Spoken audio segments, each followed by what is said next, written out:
So actually a pretty insane plot twist in this week's episode of Mushoku Tensei. I did not see the whole granddaughter thing coming. Usually when characters are staring at someone like menacingly or worried or like there's an air of skepticism, you're like, oh shit, we're gonna get some future foresight. I went to an oracle back in the day, this, that, and the third, you got this death flag over your head, and turns out granddaughter. And I'm like, that's even more unexpected than anything else you could possibly drop on me. I mean, I could go out of my way and say that every elf looks the same, and I'm just setting myself up for failure and discrimination, because they got pointy ears, but I mean, how am I supposed to ever think that was gonna happen? Though I guess in hindsight, given Sylphie's horned up energy, like grandmother, like granddaughter, I guess we don't need a DNA test to determine this one.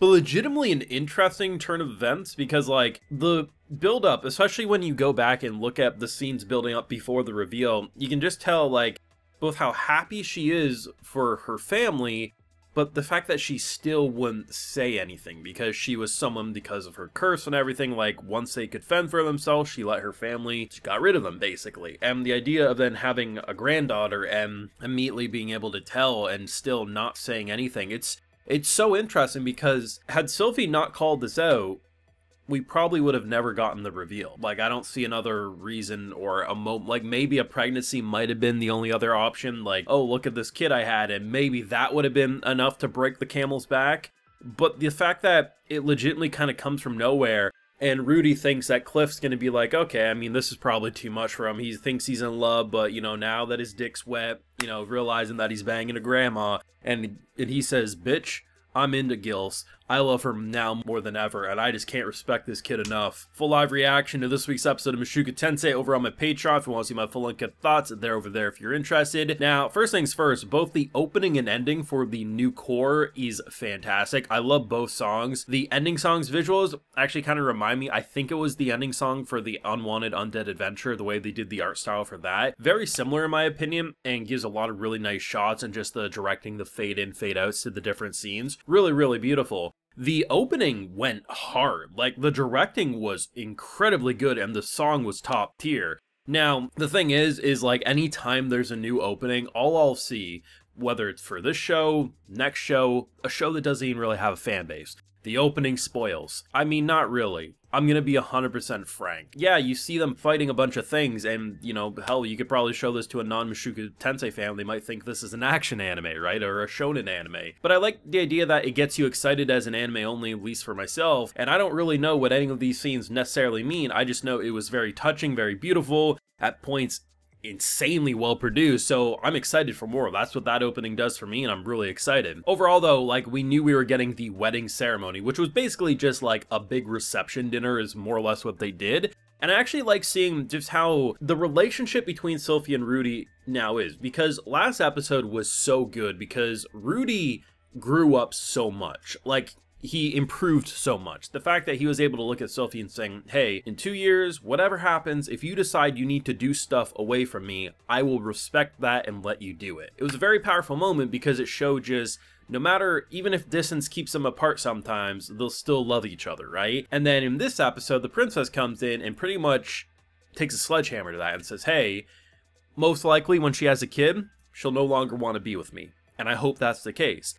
But if she still tries to come with me, stop her. It's an interesting dilemma because, like, if it's a situation where Rudy can really tell that she feels like she's indebted to the princess and has to do it, but she really wants to stay behind with Rudy, stepping in there would be a healthy way to say, hey, this isn't actually what you want. But if she legitimately wants to go with the princess for a couple of years, this is a different type of world. Like, you have to understand that it would make sense for him to want to, but as he says, he would also probably want to go with her. At some point, we're gonna have to deal with the other two, being Roxy and Eris. And I said very early on into the show that I'm pretty sure it's gonna be a harem ending, because this is a world where poly relationships aren't really like, hell, poly relationships aren't even really shunned that much in our own society anymore, like, let alone a more medieval setting. This guy's gonna have like 5 wives by the end of this goddamn run, and the idea that, you know, we have at least 2 more characters that need to have that development something taking them away makes sense, whether that's another big teleport, whether that's her going with the princess because of this or that, or Rudy needs to go on an adventure. I don't know exactly, but I'm interested to see what's going to happen, or if Sylphie will stick by. I literally have no idea, but that's very exciting because right now their relationship is like this. I mean, goddamn, if you needed any more confirmation that this is her granddaughter, Rudy gets a hard-on in the bath because of a kiss on the cheek and throws her right on the bed within 2 seconds, and she's like, that's my husband. I mean, like grandmother, like granddaughter, that's all I can say. But it was really nice seeing the reception because of who ended up coming, and the idea that it's nice to see when you compare what we saw in Core 1 and all these different relationships or situations. I didn't really think many of them would be that tight with Rudy by the end of Season 2, and the fact that we actually had a fairly large group come to this reception. Big Boy comes in with his 6 arms and pretty much livens up the party, being like, hey, this is a little too formal, you guys love each other, let's eat, basically. And I'm like, I love this man. I honestly didn't think Nanahoshi was going to show up, but she probably smelt the potato chips if we're being honest.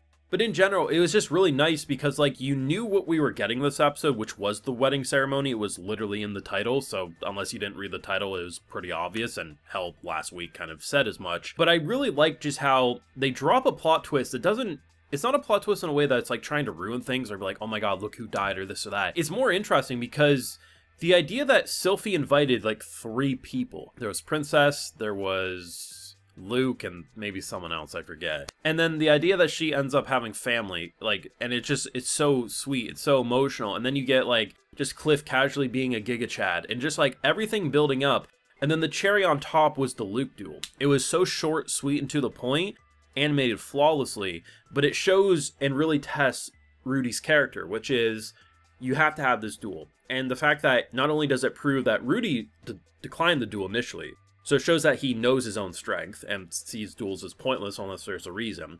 He didn't hurt Luke at all. He actually, you know, he knocked him a bit, but, like, he didn't stab him, he didn't skewer him, so it shows his character as a warrior, but it also shows that he can protect Sylphie, which clearly she matters a lot to the both of them. So it was a really nice scene overall, and just another banger episode. I'd say this was even better than the last week's episode, which I thought did a great job at returning Meshuggah Tensei, but this was, like, at least twice as good. I'd love to know what everyone thought, especially because I saw literally 0 people. Out of every video I've done on this show, I've never once seen someone in my comment section talk about the grandmother twist coming. Like, no theories, no speculations. That shook me in a very positive way, but shook me nonetheless. Let me know what you thought down below. Leave a like if you enjoyed, subscribe if you're new around here, of course, ring that bell so you get notified when I upload more. And like I mentioned, we have a full live reaction over on my Patreon, and hey, while you're over there, I'll also give you a video shout out. So today we got Kiwi, Ryu Maruku, Rikamatsu, Jeffo369, Game Senpai, and Golden Rod. So I appreciate the support, everyone. Please take care and have a good one.